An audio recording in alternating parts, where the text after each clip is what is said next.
මොකද මං කලබලේ? මුදලානි පල්ලෙහා වෙලේ බොඩියක් තියනවලු.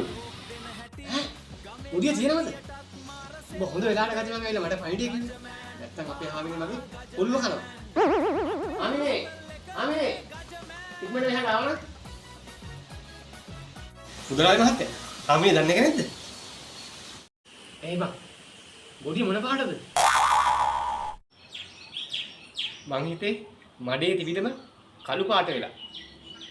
හරියට හරි. මොකෙක් හරි කුප්පකමට ඕක අරගෙන ගිහිල්ලා වෙලට දාලා තියෙනවා.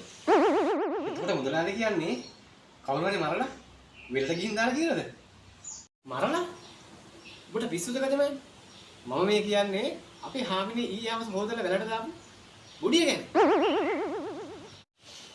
හාමිනේගේ බොඩියක් ගන්නේ මම කියන්නේ. මොකෝ හාමිනේගේ බොඩිය අරගෙන කියලා වෙලේ. මාළු අල්ලන්නේ. මිනිහක් වල්ලා දාවලු වෙලේ. ඔබ මගුලක් කතා කරනවා. මම හිතුවේ අපේ හාමිනේගේ බොඩිය කියලා.